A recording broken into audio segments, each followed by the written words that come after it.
di sorgawi, dalam nama Tuhan Yesus, anugerah-Mu limpah lebih dari cukup dalam hidup kami. Kami tidak pernah kekurangan apapun yang baik karena kasih-Mu bersama dengan kami dari waktu ke waktu, saat demi saat, bulan demi bulan, tahun demi tahun, generasi lepas generasi tunjukkan kebaikan dalam hidup kami. Tuhan Roh Kudus, Engkau yang membawa kami senantiasa, membawa kami supaya kami tidak menyimpang kanan, tidak menyimpang kiri, tapi terus berpegang pada panggilan-Mu yang ilahi. Pujian, hormat, kuasa, kemuliaan adalah bagi nama-Mu. Kau perisai hidup kami, Kau pagar tembok sekeliling kami. Tidak pernah ada yang jahat bisa menyentuh hidup kami.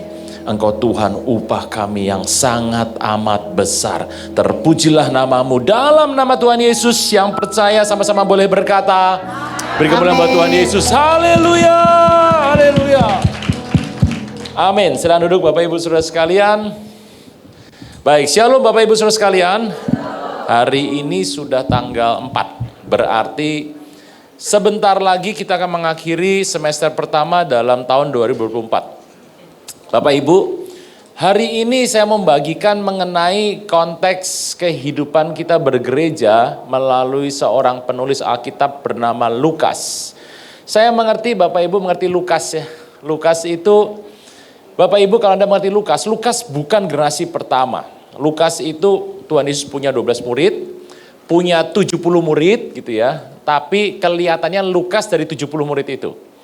Lukas bukan rasul yang 12, Lukas sama sekali bukan. Nah, Lukas adalah seorang dokter. Dia adalah seorang periset.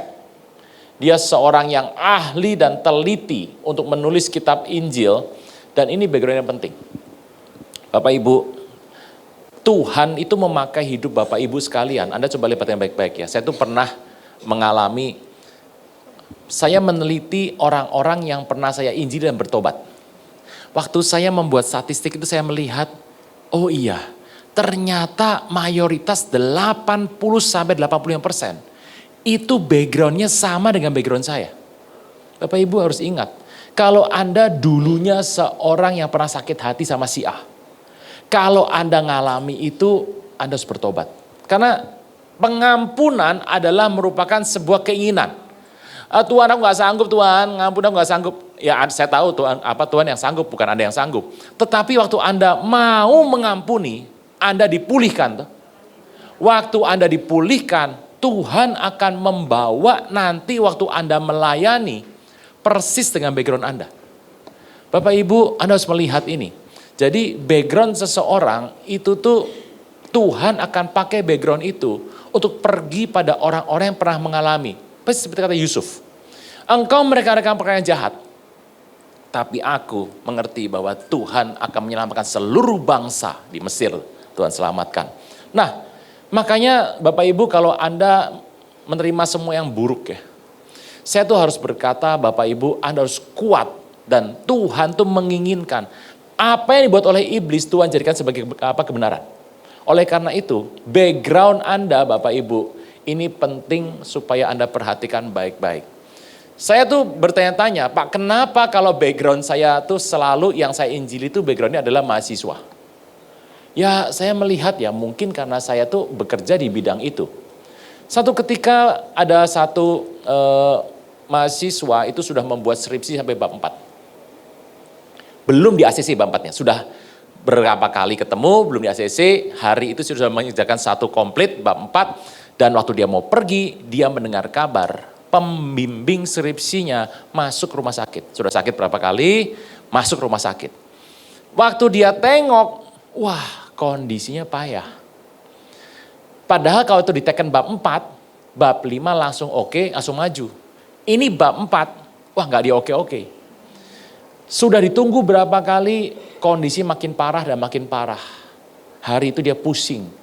Kalau dia ngomong sama kepala jurusannya bilang, udah tunggu saja, tunggu saja.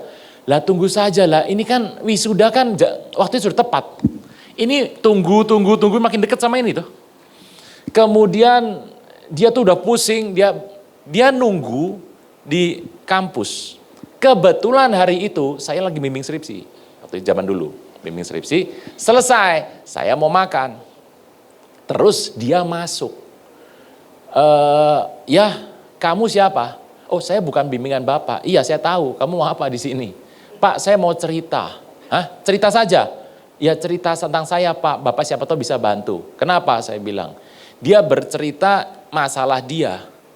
Waktu dia bercerita itu, dia berkata, Pak, ini tunggal satu kali dia pembimbing saya belum taken, sudah sakit, masuk rumah sakit dan kondisi makin parah. Tapi pembimbing saya tuh pernah ngomong sama saya. Intinya adalah ada 3 orang yang harus kamu hubungi kalau saya tidak sanggup menyelesaikan ini. 1, 2, 3, ini orang yang kamu harus hubungi. Dan pembimbing saya sudah mengatakan pada saya, ada 3 orang yang jangan kamu hubungi. Nah, saya masuk nomor 1 di sini. Ini 3 ya, nih. Dan ada 3 lagi yang jangan nih. Ini nomor saya nomor 1, gitu ya. Nah, saya bilang, lah buat apa kamu hubungin saya, pembimbing sudah seperti itu kok. Lah itu Pak masalahnya, saya nggak tahu kenapa ngelihat Bapak seperti Bapak bisa selesaikan masalah saya. Kalau ada orang ngomong begitu, Anda harus tanggapi. Walaupun di luarnya, gitu ya. Saya berkata, oke, maunya apa? Begini Pak, ini hasil saya. Saya baca sebentar ya, saya baca. Wah ini pinter orangnya. Saya bilang gini, skripsi kamu ini susah. 3 orang ini saya bilang juga susah melanjutkan ini. Kalau dia sampai meninggal, lebih susah lagi saya bilang. Berapa hari kemudian meninggal pembimbingnya. Dia stres, dia ketemu sama saya, wah. Dan saya bilang ada 2 yang kamu bisa lakukan. 1, datang ke Kajur dan meminta untuk pengganti pembimbing. Tetapi saya mau bilang hasil ini nomor 1 adalah siapa tahu bisa membuat melanjutkan. Tetapi nanti waktu ujian kamu susah karena ini yang bisa cuma pembimbing kamu. Yang kedua, kamu datang minta pengganti dan mengulang skripsi dari bab 1 lagi. Dia bilang, Pak, saya mah ada 2, kamu bisa pilih itu. Dia sudah, Pak, nggak mungkin yang nomor 2. Nomor 1 mungkin, saya bilang. Nggak mungkin juga. Nah sudah saya bilang. Tetapi gini saja. Saya memiliki buku baru. Belum ada di Indonesia, ini bukunya. Nih bukunya nih. Buku ini berbicara mengenai topik ini, saya cerita topiknya. Ini topik bagus sekali buat kamu. Kalau saya bilang, kamu pilih nomor 2 saja, kamu ulang dari 0. Saya kalau diperkenankan, saya akan membimbing kamu menggunakan topik ini. Topiknya begini-begini. Dalam 2 bulan maksimal, ada 3 bulan di sini tuh, 2 bulan, kamu selesai, kamu akan ujian. Itu yang saya janjikan buat kamu. Bukunya ini. Dia kata, Pak boleh pinjem? Tidak. Tidak boleh pinjem. Saya mau tanya sama kamu satu hal, kamu jawab dulu. Setelah kamu jawab, kalau itu menyenangkan hati saya pinjemin kamu buku. Ih si Bapak, lu kamu datang sini kan butuh toh? Saya bilang, Pak pertanyaannya apa? 1, kamu pulang naik apa? Saya naik bis, habis itu sambung pakai angkot. Nah, terus pulang. Nah, andai kata kamu bertukar dari naik bis ke angkot dan pulang ke rumah. Andai kata dalam perjalanan kamu itu kamu ditabrak. Cuas, kamu meninggal. Pak jangan begitu dong Pak. Masa Bapak bilang gitu? Loh, saya cuma cerita aja. Tabrak, meninggal. Hari ini kamu meninggal dan tidak ada yang tahu. Kamu dari mana? Saya mau tanya, kamu masuk mana? Pak jangan begitu. Itu pertanyaan saya. Kamu jawab 3 hari, kamu pulang aja. Ya Pak, pulang. Nah ini ceritanya dia, nanti cerita berapa hari berikutnya. Waktu dia pulang, naik bis, dia stres sekali pulang. Dia selamat sampai di rumah, mamanya tanya sudah makan belum? Enggak, mah enggak lapar. Nah, kemudian dia pulang, dia mandi, terus tidur. Waktu tidur dia bermimpi. Loh, cerita saya kan cuma, ini pertanyaannya, jawab saya, sudah. Saya cuma sampai situ aja. Tuhan yang mengembangkan dan Tuhan berkata. Waktu itu dalam mimpi dia melihat ada meja, ada bangku dan dia duduk situ. Dia sedang ujian, 1 orang ujian. Di ruangnya besar, dia berdiri di tengah dan saya dosennya. Ada 10 pertanyaan kamu jawab. 1, ini isinya apa? Imamat sekian isinya apa? Bilangan sekian isinya apa? Lukas sekian isinya apa?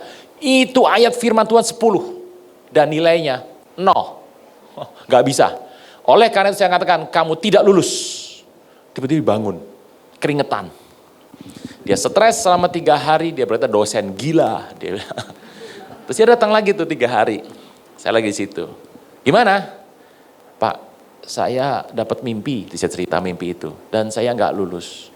Saya gak tahu masuk mana Pak. Saya hidup ini gak tahu mau kemana. Nah, sekarang kesampingkan semua skripsi kamu. Kita akan ngobrol soal hidup dan mati. Saya bicara mengenai Tuhan Yesus dan dalam 2 jam lebih dia bertobat terima Tuhan Yesus. Nah, Bapak Ibu, sampai hari ini masih melayani, sampai hari ini. Dari cerita itu, dan banyak lagi, semua kejadiannya 70% di kampus, 70% di kampus. Oh, saya mengerti, kenapa sih saya harus menginjil? Bapak Ibu, Lukas itu menulis 2 kitab. Yang pertama kitab Lukas, sinoptik. Matius, Markus, Lukas, sinoptik, dan Yohanes. Sinoptik ketiga ya. Dan kitab Lukas dan kitab Kisah Para Rasul. Yang tulis adalah Lukas. Lukas 1 dan Kisah Para Rasul 1 itu menjelaskan banyak sekali peristiwa. Kita buka sebentar, Bapak Ibu gak usah buka, biarkan di sini yang buka nanti. Situ. Lukas 1 ayat 1. Ini Lukas tulis dan Lukas berkata, Theophilus, hai Theophilus yang mulia. Kelihatan banget Theophilus di sini. Lukas di sini. Yang mulia, dia bilang yang mulia. Lukas kita tahu ternyata dia bekerja sebagai tenaga kesehatan di kerajaan Romawi yang ada di Yahudi. Nah, kerajaan Romawi itu entah itu camat, entah bupati, saya nggak tahu, atau gubernur, saya nggak tahu. Raja wilayahnya kan ada macam-macam di situ. Saya nggak tahu, tapi Lukas bekerja sebagai tenaga periset di sana dan seorang tenaga kesehatan dokter di sana. Lukas berkata, Theophilus yang mulia. Anda kalau mau kasih anak Anda nama, katanya sudah bukan anak, cucu Anda, laki. Kasih nama Theophilus. Theo, Tuhan, Philus, mencintai, pecinta Tuhan. Bagus namanya. Theophilus. Tapi jangan berkata Theophilus yang mulia, jangan. Nanti dibully orang. Theophilus. Bapak Ibu, Theophilus itu adalah seorang pejabat kerajaan Romawi. Dia di kerajaan Romawi dan dia memerintah di sana, dan Lukas punya satu target. Untuk menginjili Theophilus, dia membuat sebuah tulisan disebut sebagai Kitab Lukas. Bayangkan ya, sebuah kitab itu menjadi bagian dari Alkitab. Kitab Lukas. Di situ ditulis, hai Theophilus yang mulia. Anda tahu itu berarti Theophilus ada di atas dan Lukas di bawah dan dia menuju ke atas. Dia berkata di ayat ini, di buku ini aku bercerita mengenai Tuhan Yesus. Dari sejak dia lahir dibaptis sampai pada keterangkatannya aku ceritakan kepadamu.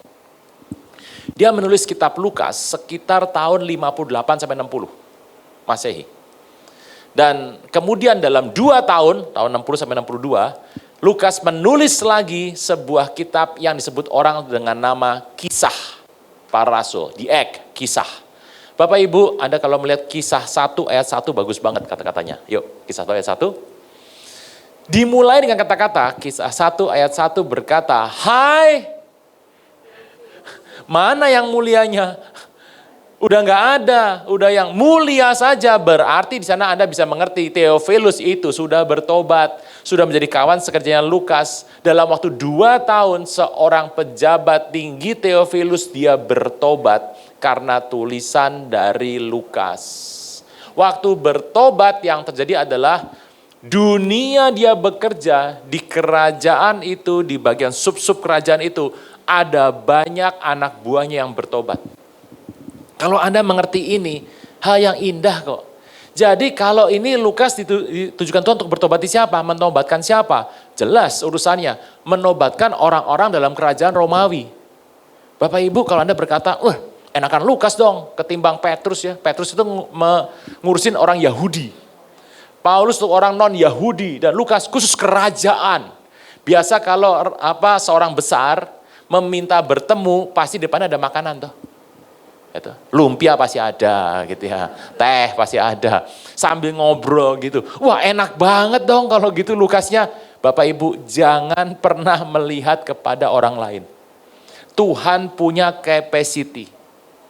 Saya tuh melihat, ya penting aja dalam hidup saya, pantas aja dalam hidup saya. Kenapa saya nggak pernah menginjil atau membicarakan tentang Yesus atau berkata bertobatlah kamu kepada pecandu rokok? Nggak pernah saya. Itu saya lakukan karena memang kebutuhan. Tapi saya lihat yang bertobat karena penginjilan saya. Nggak ada tuh yang pecandu rokok. Pecandu narkoba saja cuma 2. Kecil sekali, cuma 2. Kenapa? Saya tahu, dalam kehidupan saya, 1 isep pun saya belum pernah. Satu kali isap tuh belum pernah. Bapak Ibu, masa? Oh. Jadi saya tuh nggak ngerti, kenapa sih orang bisa terikat sampai rokok sampai kayak begitu? Saya nggak ngerti, karena saya nggak ngerti rasanya gitu ya. Karena itu bukan bagian saya, tapi bagian saya adalah bagian orang-orang yang di kampus. Oh, saya mengerti. Kenapa ya? Mungkin karena background hidup saya. Nah, background hidup Anda, Tuhan tuh melihat waktu Tuhan pulihkan kehidupan background. Bapak Ibu ini belum khotbah ya? Belum khotbah. Belum khotbah, nanti dulu. Belum khotbah. Catat, nanti dulu, udah saya akan bicara. Nah, Bapak Ibu, waktu di background hidup Anda Tuhan ubahkan, dipulihkan, disitulah Tuhan akan bekerja. Engkau akan menobatkan pecandu, pelacur, atau orang yang sedang sakit hati, orang yang mengalami semua masalah-masalah itu kan Anda akan tangani karena background seseorang yang telah dipulihkan oleh Tuhan. Jadi kalau saya melihat kenapa orang yang dipulihkan kemudian bertobat, orang itu bertobat bukan karena saya ya, karena pelayanan saya yang diurapi. Saya nggak bilang saya menobatkan loh. Waktu orang itu bertobat, saya melihat, oh ternyata Tuhan mengambil orang itu. Di muka bumi ada banyak macam background. Bapak Ibu, Anda mengerti bahwa dalam background itu Tuhan bekerja. Nah, background apa saja? Bapak Ibu, kalau Anda melihat kitab Lukas, kisah para rasul, itu banyak sekali berita. Kalau saya tanya, di kitab kisah para rasul ya, Anda kalau ditanya, apa tugas dan kerjaan para rasul? Anda bicara dokter Pak, profesor Pak, itu insinyur Pak, akuntan Pak, arsitek Pak, buka toko, buka salon, buka bengkel. Gak ada di sini. Hanya satu disebutkan, Paulus adalah seorang yang bekerja membuat kemah. Kemah itu ada dua arti sebetulnya. Kemah yang besar, jangan mikir kemah di pinggir jalan itu dijual tuh nggak segitu ya. Ini kemah bagi orang Romawi 1 batalion, 6.000 lebih orang, besar sekali. Lebih besar daripada ruangan ini, kemahnya. Itu dibuat, itu kemah satu. Tetapi yang kedua, kata kemah juga bicara mengenai alat sembahyang orang Yahudi. Jadi alat sembahyang itu yang dipakai, dibuat oleh Paulus. Nah, tujuannya apa? Kalau Anda mengerti, apa kerjaan dia? Kerjaannya itu hampir nggak ada yang ditulis loh. Tetapi itulah yang Tuhan katakan sama Anda. Bapak Ibu, di sini adalah hamba Tuhan. Amin. Halo? Hamba-hamba Tuhan, Anda mau hamba Tuhan atau hamba hantu kan gitu, ada dua. Nah, Bapak Ibu, kalau Anda ditanya, saya tuh percaya bahwa kita adalah hamba Tuhan. Karena semua yang Anda lakukan, Pak saya tuh seorang dokter, Pak saya orang itu adalah suplemen. Suplemen yang Tuhan memberkati pekerjaan Anda di sini. Tujuannya supaya Anda bisa melayani pekerjaan Tuhan yang paling besar. Topik hari ini, topik cuma satu, amanat agung. Anda menyebut sebagai amanat besar, tugas besar, boleh. Sebutkan namanya apa saja. Pokoknya pergilah seraya engkau berangkat pergi. Sambil engkau berjalan, seraya engkau berjalan. Muridkanlah semua bangsa. Enggak ada targetnya. Murid apa targetnya? Oh enggak. Seraya engkau berangkat pergi, sambil engkau berjalan, muridkanlah semua bangsa. Engkau memuridkan orang-orang untuk mengenal siapa Tuhan. Nah, hasrat hati mengenal Tuhan itu. Lukas menulis kisah para rasul. Tematik utamanya apa? Kisah Rasul adalah buku yang tidak selesai ditulis. Kan kalau buka kisah terakhir ya, di kisah Rasul, pasal terakhir, waktu di Roma, Petrus seperti itu dan tidak pernah selesai. Anda ngerti kapan itu berakhir? Karena kisah Rasul adalah diteruskan oleh Anda dan saya.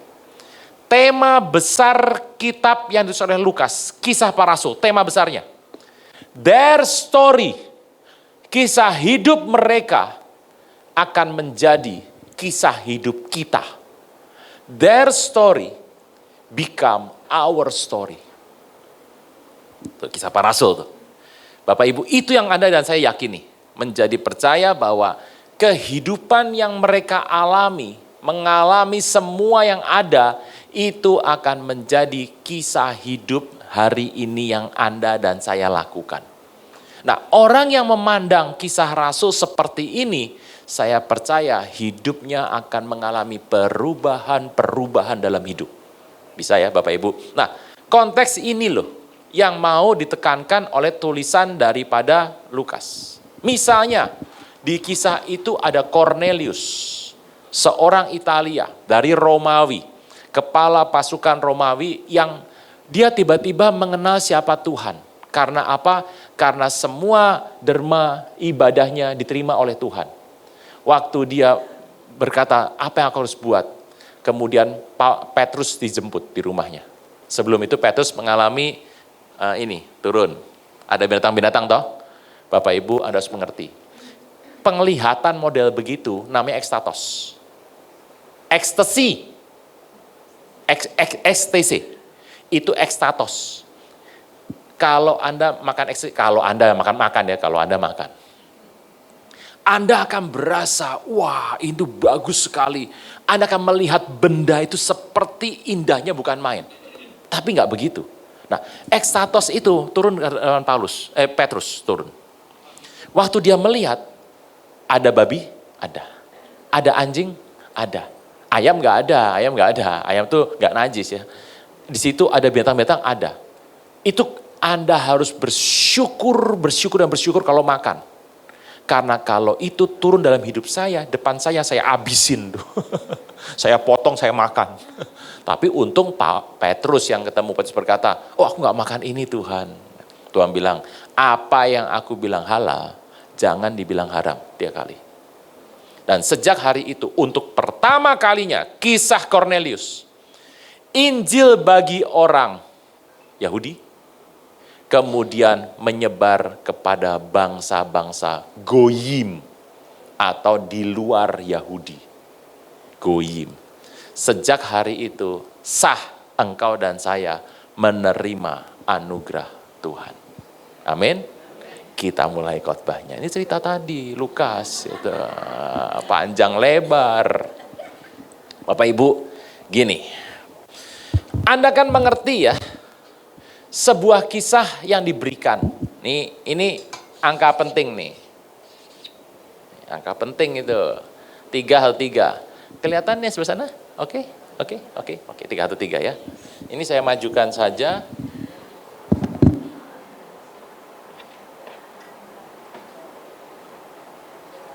Nah, oke toh. Sip.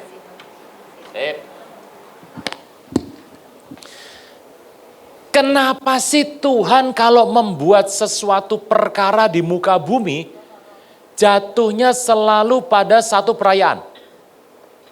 Ada 7 perayaan di muka bumi. Moshe ada 7, Musa ada 7. 313 itu Musa. Zaman Tuhan Yesus perayaannya menjadi belasan.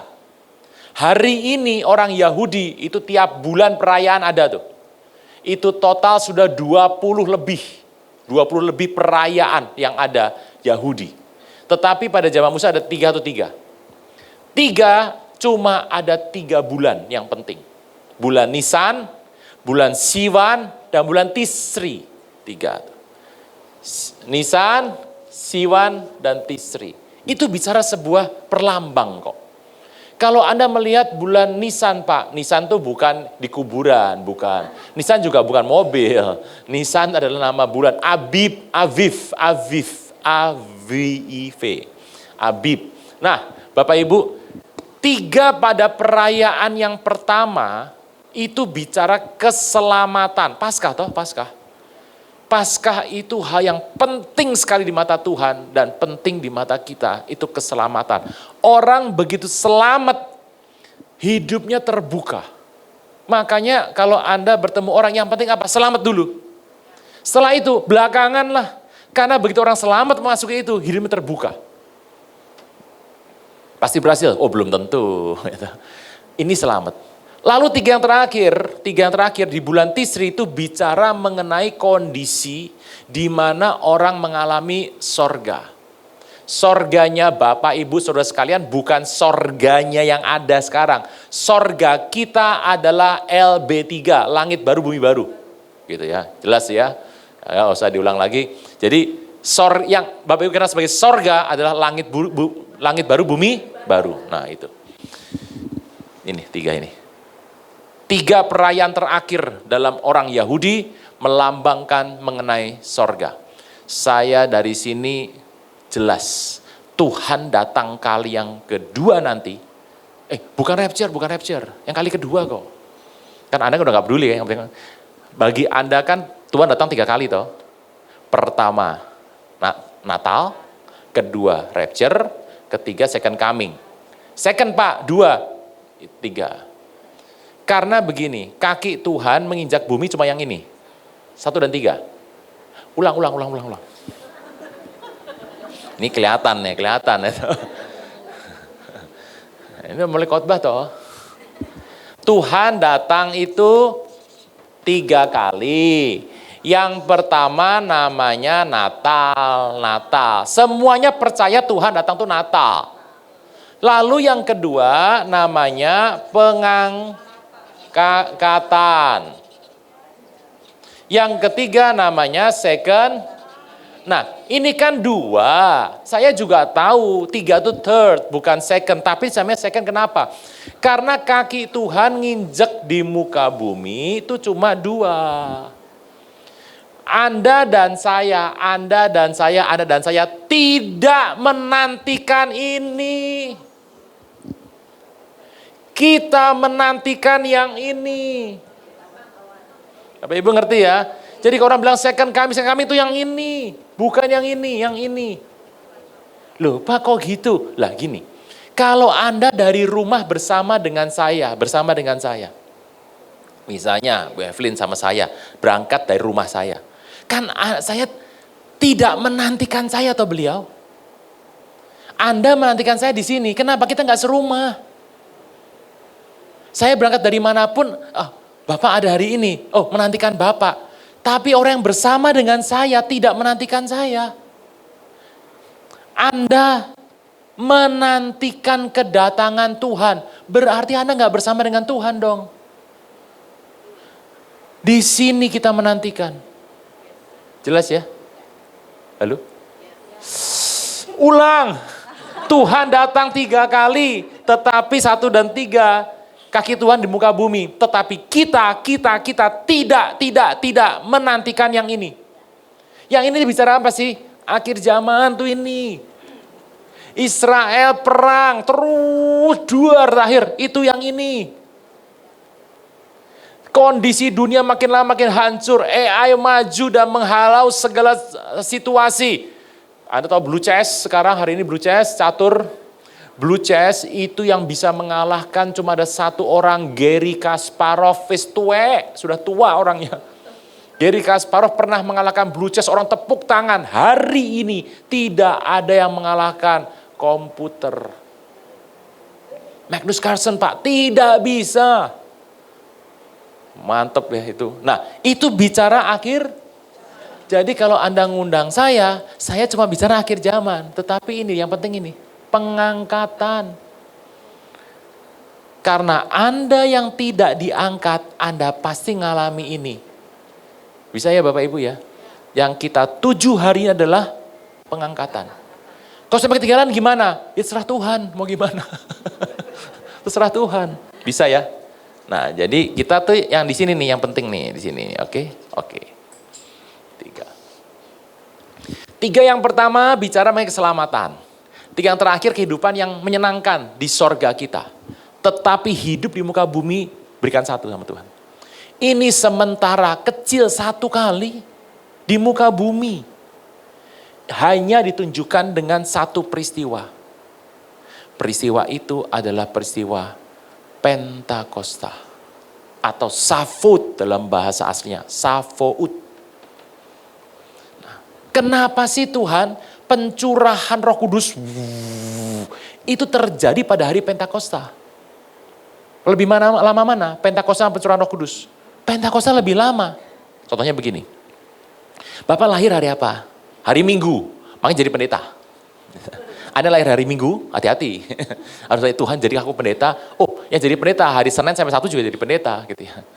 Bapak Ibu, saya itu lahir hari Minggu. Orang bertanya, Pak hari Minggu tuh hari apa? Masa saya jawab, hari Minggu, hari lahir saya. Nggak mungkin dong. Hari Minggu sama saya lama Minggu, lebih lama Minggu. Jadi, ini penting nih. Kenapa pencurahan Roh Kudus yang demikian hebat terjadi pada Pentakosta? Kalau ditanya, Pentakosta itu apa? pencurahan Roh Kudus. Ya enggak toh. Pentakosta sudah lebih lama dari itu kok. Pentakosta adalah hari panen raya. Kenapa pencurahan Roh Kudus jatuhnya pada perayaan panen raya? Itu besar. Ada banyak Pak pencurahan Roh Kudus jatuhnya, ada banyak hari Pentakosta itu besar. Kita lihat ya. Musa satu hari sedang mengalami, Tuhan berkata, Moshe. Wah tuh, selaupan. Ya Tuhan, ada apa? Tuhan berkata, umatku nyembah berhala. Engkau tanggung jawab Musa. Aduh ya tahu. Karena itu kuberikan mereka 2 tablet. Lo tablet batu loh. Bahasa aslinya tablets, stone tablets. Tablet, bukan iPad, bukan Samsung diberikan. But terima, waktu Musa terima, Tuhan berkata, umatku akan menyembah aku. Inilah the 10 commandments. Ya Tuhan, ya Tuhan. Saya mau tanya, kapan waktunya? Hari Pentakosta, 6 bulan Sivan. Kejadiannya itu. Itu adalah hari Pentakosta adalah perayaan bahwa umat manusia dibebaskan. Satu lagi. Israel merdeka 14 Mei 48. Tanggal internasionalnya ya. Kalau tanggal aslinya sih berubah ya, bukan. Tiap tahun berubah. Nah, Bapak Ibu, kalau saya tanya, perayaan kemerdekaan Israel itu jatuhnya pada perayaan apa? Pentakosta. Pentakosta jatuhnya. Lah kenapa pembebasan besar dari Pentakosta? Sebab perayaan Pentakosta adalah perayaan hidup yang bebas dalam Tuhan. Alkitab bilang begitu. Jadi semua perayaan besar di Alkitab itu jatuh selalu pada hari raya. Bapak Ibu mengerti ini ya.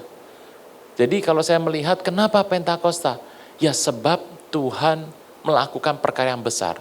Nah pada perjanjian baru, pencurahan Roh Kudus terjadi pada perayaan Pentakosta. Jadi kalau tanya, Pentakosta itu adalah apa? Panen raya. Bisa itu? Oke, sip ya. Oke. Bapak Ibu, dalam perayaan Pentakosta kalau saya membaca di Alkitab gitu ya, Kisah Rasul, ternyata Roh Kudus turun tuh ada 2 loh. Kita membuka dalam Yohanes 20 ayat 21. Nih kita baca ya sama-sama ya. Yohanes 20:21. Tuhan Yesus tuh mengatakan, kata Yesus apa? Bapak Ibu hati-hati, sekali lagi, ada sekali lagi. Berarti Tuhan sudah bicara sama mereka berkali-kali. Ini penting deh Bapak Ibu. Berkali-kali harus mengerti, Tuhan kalau bilang sekali penting, 2 kali super penting, 3 kali gimana? Sangat amat luar biasa penting. Sejahtera bagi kamu.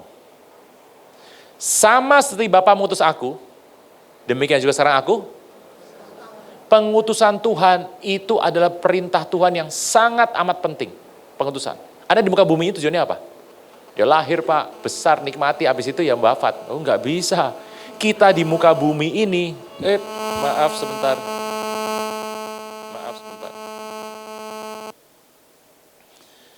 Wah. Oke, Bapak Ibu. Tuhan di muka bumi ini menghendaki Anda dan saya pergi untuk menjadi utusan. Berikutnya ya, lihat ya, 22. 22? Nah. Sesudah berkata demikian, ia apa? Pernah melihat pendeta atau terima, pendeta. Ini ayatnya. Enggak, itu enggak sah. Ini ayatnya. Itu. Terimalah Roh Kudus. Itu di Yohanes 20. Berarti saya mengerti, terima Roh Kudus, baptisan Roh Kudus, 2 hal berbeda. 2 hal berbeda.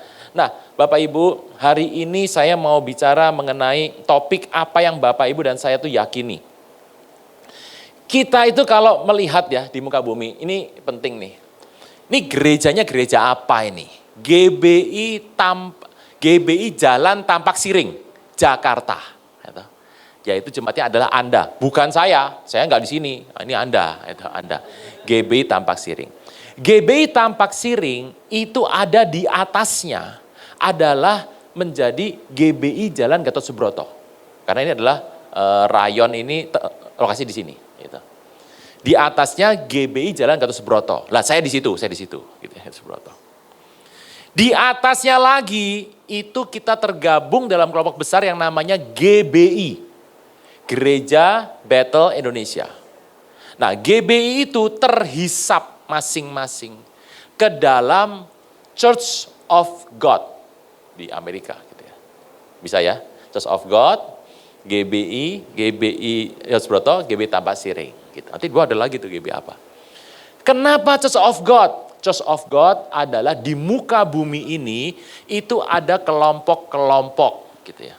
Yang paling besar itu Church of God. Didirikannya 1886. Terdiri sampai hari ini 180 lebih negara. Dan banyak yang bergabung. Church of God. Nah, kelompoknya nggak cuma itu, ada apa lagi Pak? Ada Assembly of God. Gereja Isa Al-Masih, tahu? Itu Assembly of God. Nah, beda. Terus yang ketiga ada Foursquare Gospel. 4, yaitu keselamatan, Roh Kudus, berkat ilahi, dan second coming. Somnya kita. Som kita masih ingat?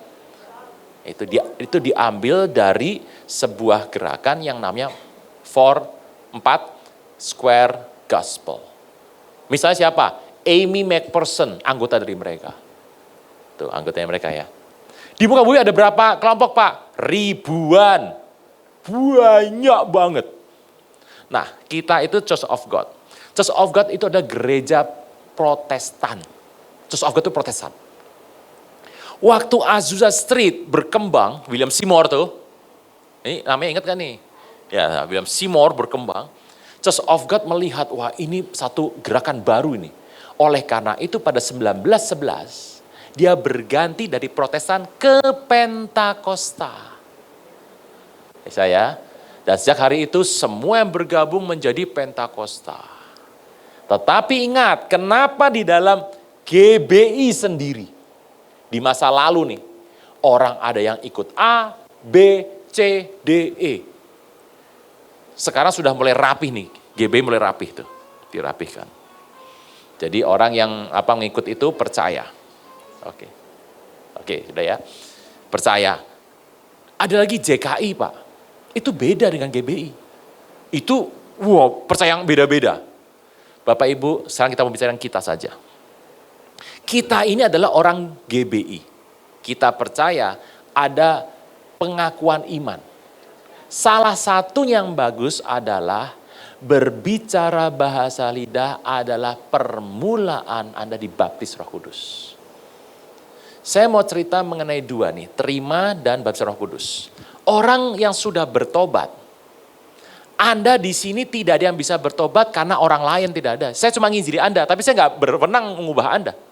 Saya bisa nginjili orang 100 kali, dia nggak akan berubah. Saya bisa nginjili orang 200 kali, nggak akan berubah. Bisa nginjili orang 1 kali, dia berubah. Nah, orang berubah itu karena Roh Kudus. Dan waktu Anda terima itu, berarti Anda sudah ada Roh Kudus. Jangan bilang, udah baca lidah belum baca lidah. Oh nggak ada Roh Kudus. Nggak gitu toh ya. Ribut tuh, ngajar ribut. Orang tuh bisa bertobat, itu pasti sudah ada Roh Kudus, titik. Nah, itu karena terima Tuhan Yesus, menerima Roh Kudus. Itu tadi tuh, terima. Bapak Ibu, tetapi kenapa Lukas itu menulis lagi di dalam Kisah Para Rasul terkait dengan baptisan Roh Kudus. Baptisan Roh Kudus itu penting kata Lukas, itu merupakan tanda. Bapak Ibu, gereja GBI Gatot Subroto itu ulang tahunnya 4 September. Kalau gereja Tambak Siring, ya orang Tambak Siring jawab, kapan? Saya nggak tahu. Tetapi apa sebetulnya ingat itu Pak? Ingat itu penting nggak? Nggak penting. Anda nggak usah ingat, mau ingat boleh, nggak ingat juga nggak apa-apa. Anda nggak usah ingat. Yang penting Anda ingat bahwa gereja di muka bumi lahirnya Pentakosta perayaannya. Gitu. Jadi kalau hari Pentakosta, selamat ulang tahun ya. Oh saya nggak ulang tahun, nggak ngerti dia. Pentakosta, gereja lahir di muka bumi gara-gara Pentakosta di Yerusalem. Bisa ya Bapak Ibu ya. Nah, setelah itu mengerti, Bapak Ibu harus ingat, apa yang dibuat oleh mereka di muka bumi ini ada banyak hal.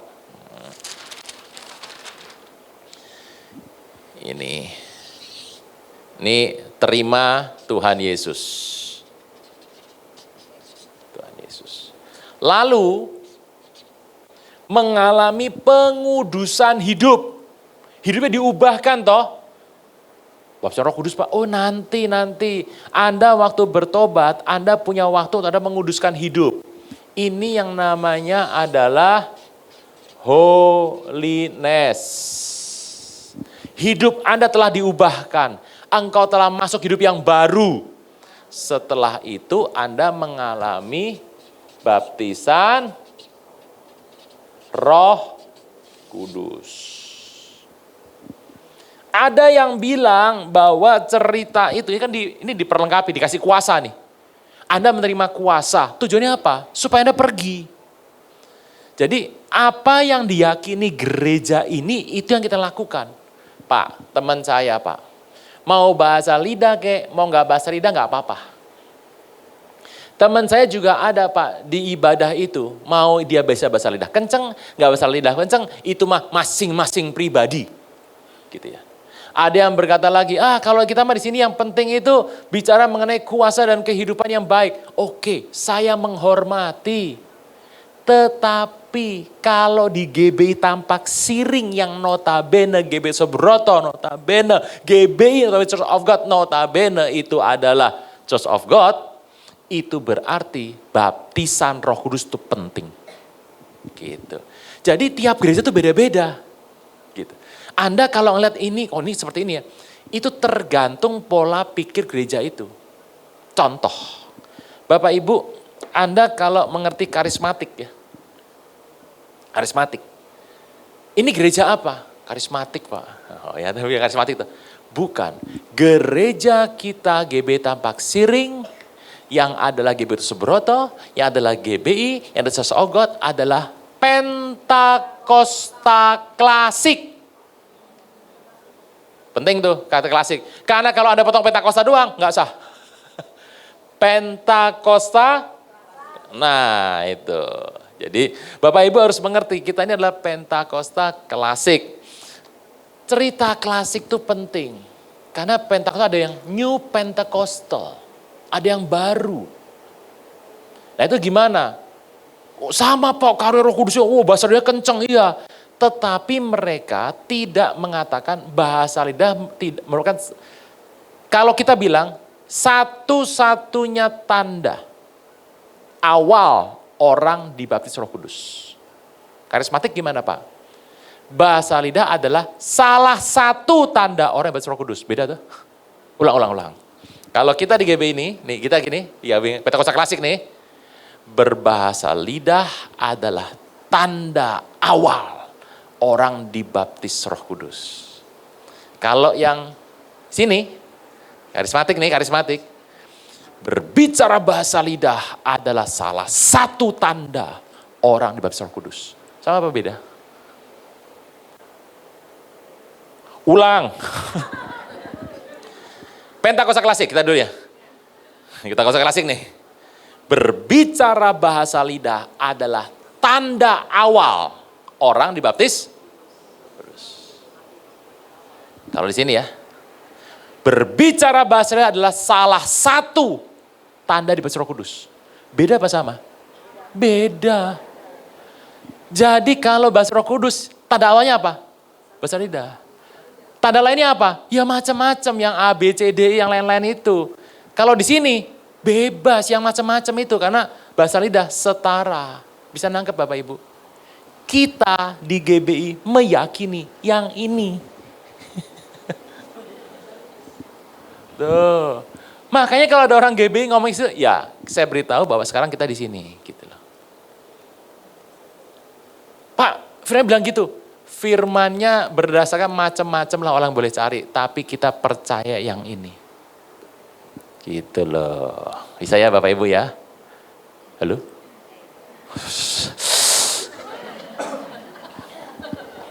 Bisa ya? Nih.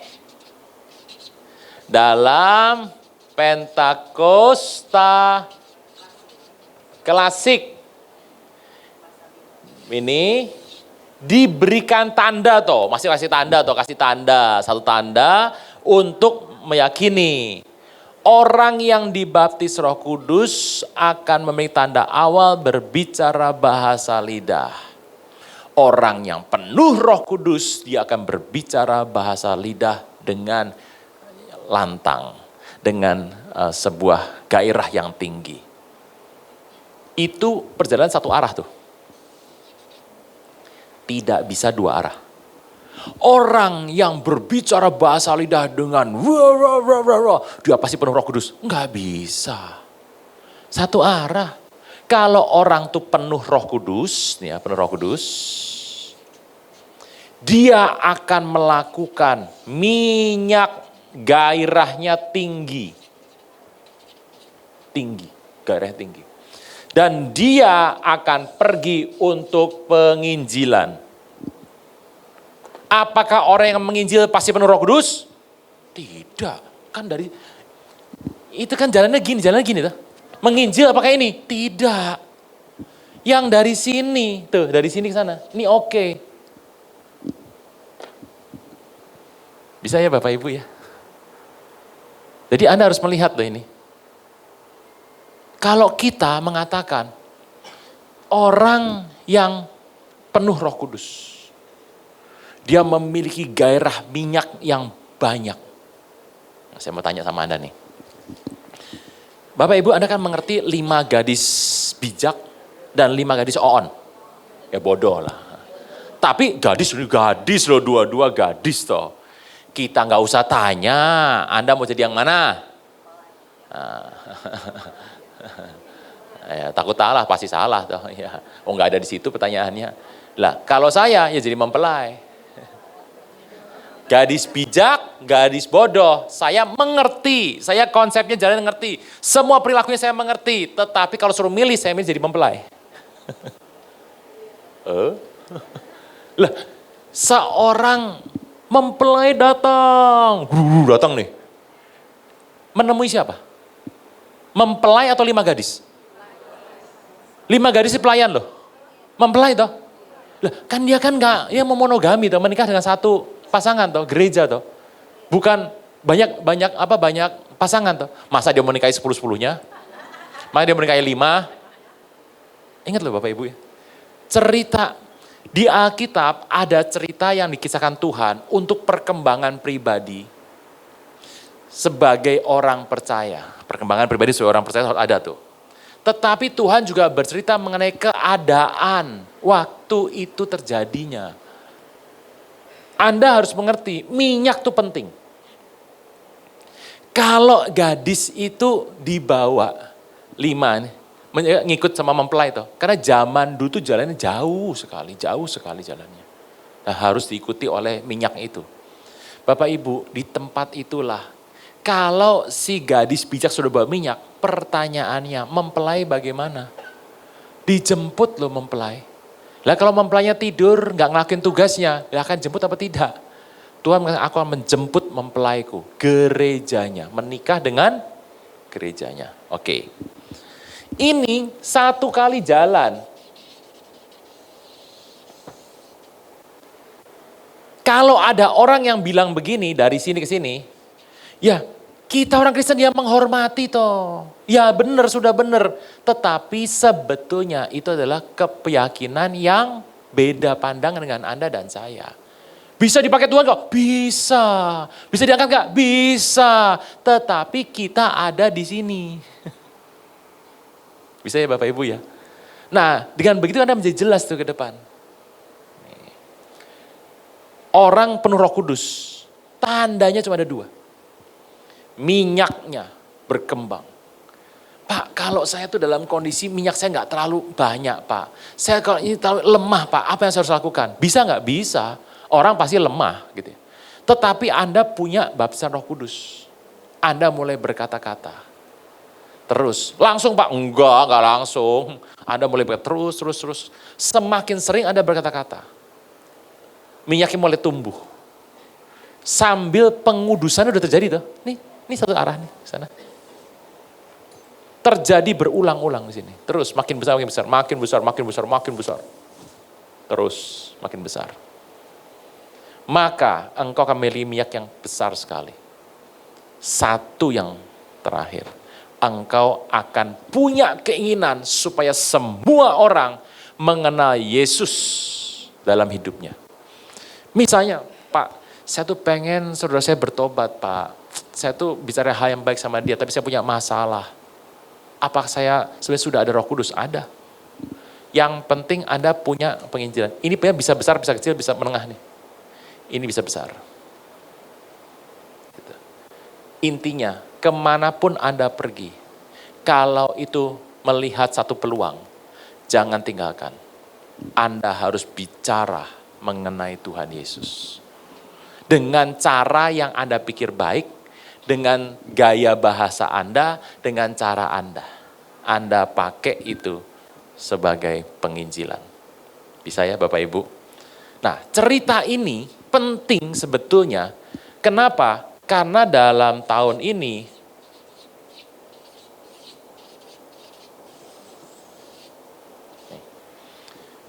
Pak, 2033 tuh datang ya Pak ya. Saya mau bilang, Tuhan bisa datang. Tapi datang nggak? Belum tentu. Bisa kok. Bisa tuh bisa ya, bisa enggak. Maybe yes, maybe no. Gitu ya. Bisa. Pokoknya, intinya, Anda melakukan. Kenapa Pak hari-hari ini, kok sepertinya kita cuma bicara penginjilan tuh kenapa? Nih.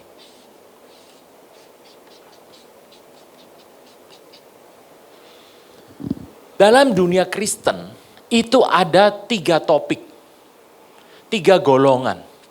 Golongan 1 itu yang diyakini terjadi dalam orang Kristen. Golongan 1 tuh. Misalnya, Yesus adalah Tuhan. Kristen mana yang tidak setuju itu? Kalau nggak setuju, bukan Kristen. Itu sudah pasti. Semua Kristen percaya Yesus adalah Tuhan. Semua Kristen percaya baptis itu penting. Dan semua Kristen percaya perjamuan kudus itu adalah dari Tuhan. 2 saja. Baptis dan perjamuan kudus. Teknik caranya terserah. Gitu ya. Terserah. Baptis saya mau tanya. Ya. Caranya bagaimana? Yang paling benar. Di mana? Di kolam. Di kolam renang toh? Oke. Muter tuh Bu, muter. Ya, muter. Ayo, muter. Itu airnya, muter tuh airnya. Kolam renang kok, air muter tuh. Di sungai, siapa yang baptis di sungai? Enggak ada. Tuh, makanya tekniknya terserah. Tapi konsep baptisan itu penting. Bapak Ibu, kalau Anda mau ikuti yang benar, Anda harus masuk di sungai. Yang kotor tuh masuk, blum, jalan tuh airnya. Wah, itu sah tuh. Berapa orang yang dibaptis di sungai? Ayo. Baptis itu caranya terserah. Kita menganut yang paling dekat dengan cara selam. Terdekat. Nah, tapi kalau di laut boleh enggak? Di pinggir-pinggir laut boleh? Boleh. Itu. Kalau di sumur? Nah, itu ya. Kalau sumurnya pendek boleh, kalau sumur pendek. Ayo. Di bathtub? Bathtub boleh nggak bathtub? Boleh? Boleh. Kalau duduk di bawah pancuran air boleh? Boleh. Itu macam-macam caranya kok, bebas aja Anda mau lakukan apapun. Tetapi kita, bagian sini nih, Pentakosta, klasik, jangan lupa, klasik harus ngomong. Percaya yang paling dekat, selam. Gitu. Bebas ya Bapak Ibu ya, cara kita hormati orang-orang, bebas. Mau dikucur, atas sini boleh, sembur-sembur dukun, gitu boleh, atur aja. Gitu ya. Baptisan adalah hal yang penting, dan perjamuan kudus hal yang penting.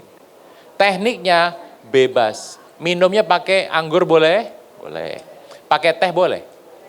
Nah, pakai Fanta? Boleh. Loh, itu boleh. Bebas saja.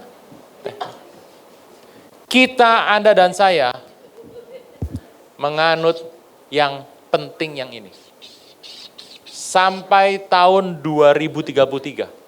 Ini yang penting. Akhir zaman. Yang Anda suka tuh, saya juga suka. Nomor 3. Saya tuh kadang-kadang sebel sama orangnya.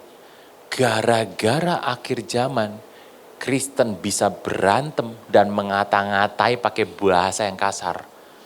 Itu orang nggak ngerti ini tuh ya, orang nggak ngerti ini. Akhir zaman tuh di sini, nomor 3, cair sekali nih. Ini kental nih, ini cair. Gitu. Waktunya bisa bebas. Anda pokoknya akhir zaman dikunci 2. Waktu dan saat, hemera dan hora adalah dikunci sama Tuhan. Hari dan jamnya dikunci sama Tuhan. Gitu. Nah, ini banyak nih akhir zaman di sini, gitu ya. Cerita mengenai perang. Ini perang ini adalah perang apa? Saya mau bilang, semua peperangan, semua kondisi gempa, bencana alam di muka bumi dan AI, pertumbuhan AI itu semuanya menuju pada akhir zaman. Tapi satu yang pasti adalah Israel Anda pegang. Kondisinya di kotak itu Israel yang seperti pedang itu loh. Kan Israel betul seperti pedang toh. Makanya ribut sama semua tetangganya. Karena betul seperti pedang kok. Ini peta Israel kan begini. Oke. Kan seperti pedang tuh Israel. Ribut sama semua musuhnya ya, kondisi pedang. Kalau kita kan ramah, kita aman di sini. Ini Israel. Bapak Ibu, kondisinya ini penting. Nah, cerita yang saya ceritakan Bapak Ibu saudara sekalian ini. Bapak Ibu, gereja itu semuanya tergantung kesepakatannya mau gimana. Hari ini kalau saya bilang gereja itu pandangan seperti apa? Kebanyakan, ya enggak semua ya, kita enggak kok. Kebanyakan menganut apa yang Tuhan berikan kepada gembalanya. Gitu loh. Jadi pola pikir itu yang menjadikan sebuah gereja berdiri. Pola pikir gembalanya. Boleh nggak Pak? Ya bebas aja. Gitu. Tetapi kita mau menganut satu. Maka saya ditanya, Pak, Bapak tuh suka tokoh siapa di Alkitab? Saya bilang Tuhan Yesus. Jangan manusia dong Pak, jangan yang Tuhan dong. Oke, PL atau PB? PB Pak, Lukas saya bilang.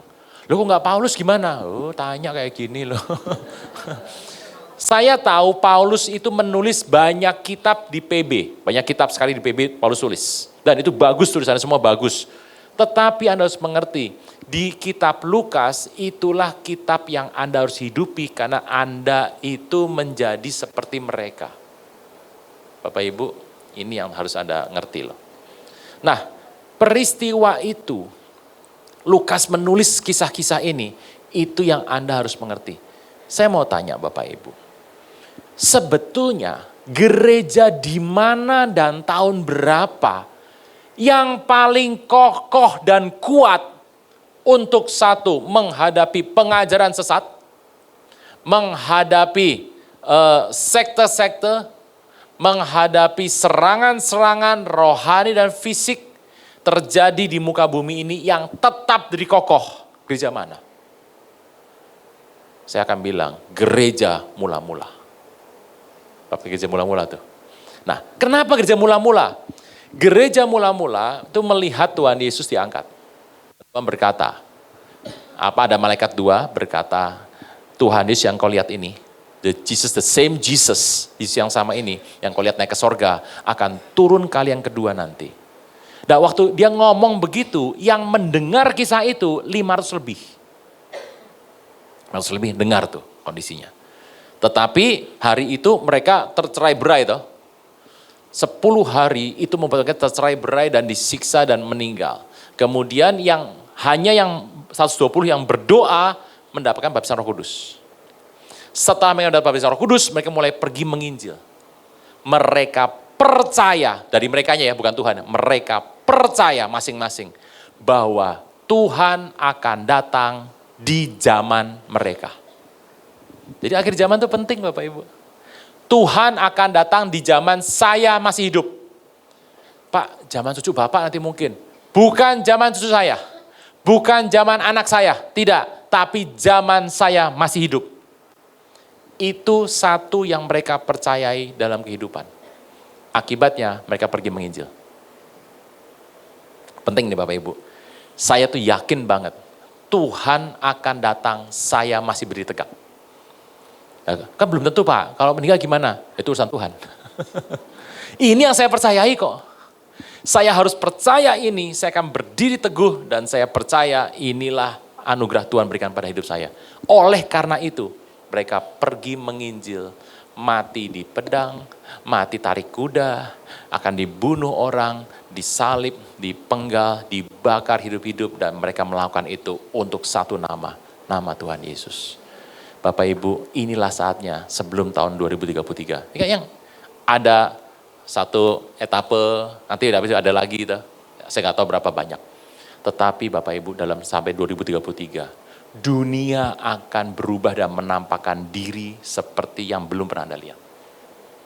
Wah itu AI bagus ya, Anda bilang AI bagus. Hari ini Anda bilang AI bagus. Tetapi Anda mengerti bahwa AI itu adalah merupakan satu hasil akhirnya tidak baik buat Anda dan saya. Saudara, Tuhan, anugerah Tuhan limpah lebih dari hidup dalam hidup Anda dan saya. Saya tinggalkan satu hal ini, supaya Anda mengerti. Pokoknya Pentakosta, bareng-bareng toh, Anda nggak yakin. Pentakosta, nah itu, Anda harus ingat itu. Oke, bagi berdiri. Ulang udah jam segini Bapak Ibu.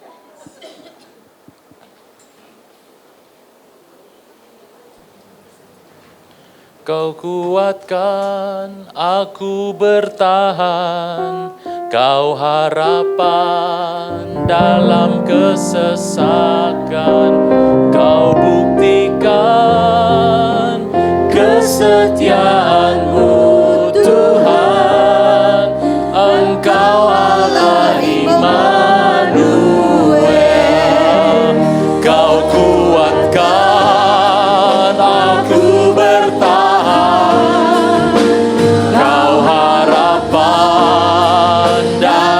Kesesakan, Kau buktikan kesetiaan-Mu Tuhan, Engkau Allah Immanuel.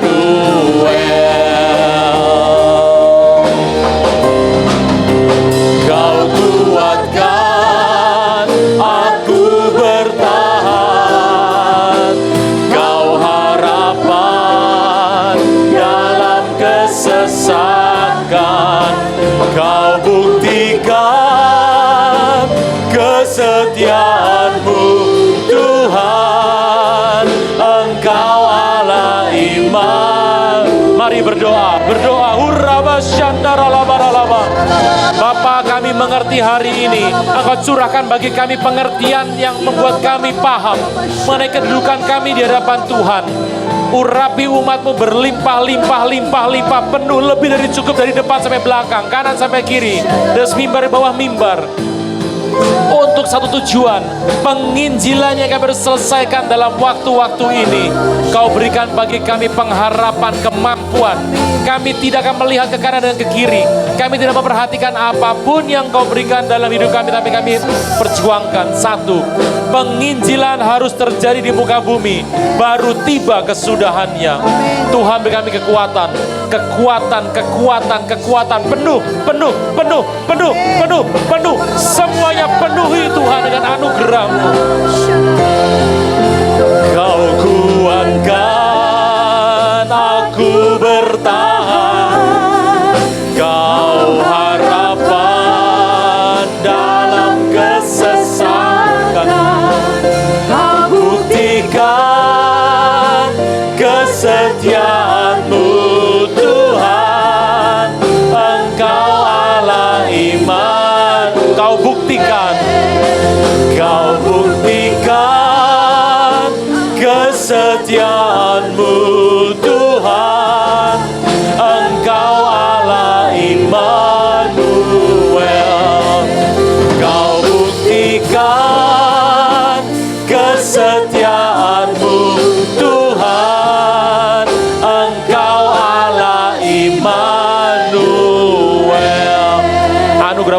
Bapa kami terima, dan biarlah hidup kami selalu ada di hadapan Tuhan sampai Engkau datang kali yang kedua. Dalam nama Tuhan Yesus, yang percaya bersama-sama boleh berkata, beri kemuliaan buat Tuhan Yesus, haleluya.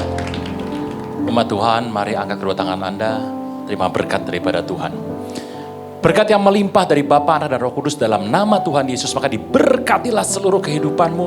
Diberilah buah kandungan kesehatanmu. Dan semua yang kau buat kedua telapak tanganmu, Tuhan jadikan itu berhasil. Kemanapun kau beri melangkah, Tuhan sertai engkau berlimpah-limpah. Mulai pada hari ini sampai Maranatha, bahkan sampai selama-lamanya. Dalam nama Tuhan Yesus, yang percaya boleh berkata, amin. Amin.